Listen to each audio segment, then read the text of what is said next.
Avez-vous des animaux de compagnie chez vous?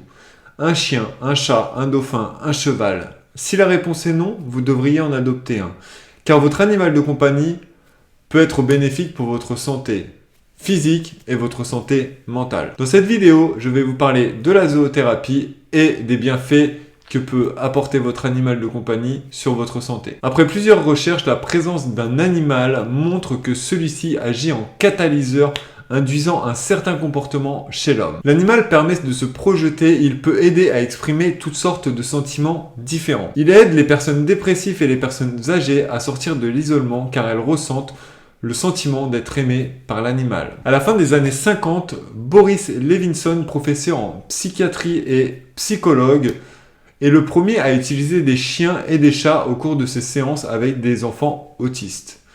Considéré comme le père de la zoothérapie, il est le premier à avoir découvert les effets catalysants de l'animal sur les personnes autistes, mais aussi sur les personnes soignantes. Pour pratiquer la zoothérapie, on utilise différents animaux, tels que le chien, qui est d'ailleurs considéré comme l'animal majeur de la zoothérapie, mais on peut aussi utiliser les équidés, le cheval de trait, le poney ou bien l'âne. On a les animaux un peu plus courants, le lapin nain, le chat, le cochon d'Inde sont eux aussi des animaux utilisés en zoothérapie. Moins commun, mais peut faire partie aussi de thérapies que l'on appelle la delphinothérapie. Le dauphin est aussi utilisé pour la zoothérapie. Les chèvres, les lamas, quand ils ne crachent pas, sont eux aussi utilisés en zoothérapie. Désolé pour les adeptes de poissons rouges, mais cet animal de compagnie ne vous servira à rien.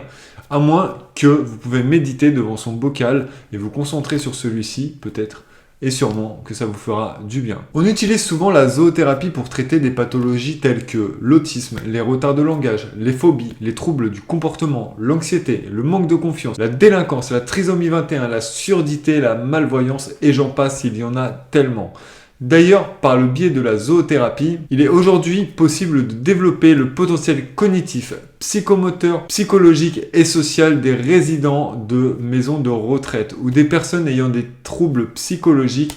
Il permet notamment d'améliorer des états physiques, psychologiques, physiologiques et cognitifs en restaurant le plaisir et l'estime de soi. Des résultats spectaculaires ont été observés chez les personnes souffrant de polyhandicap, d'autisme, de dépression grave ainsi que chez les nombreux malades d'Alzheimer. La zoothérapie apaise, rassure, fait exister et comble certains besoins et manques affectifs.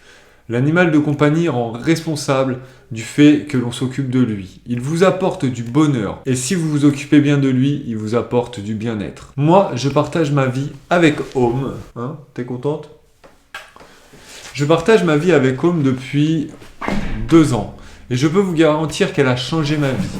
Tant bien émotionnellement que physiquement. Oui, car tous les jours, je vais faire la promenade de 10 000 pas.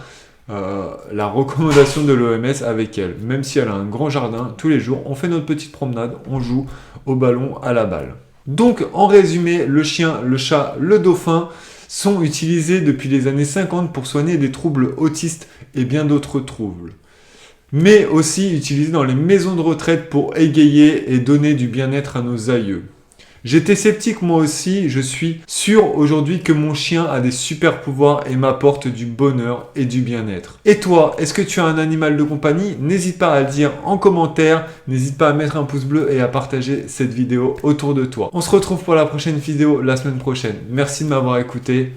Diffuse de la santé, diffuse du bonheur, petit colibri. Ciao!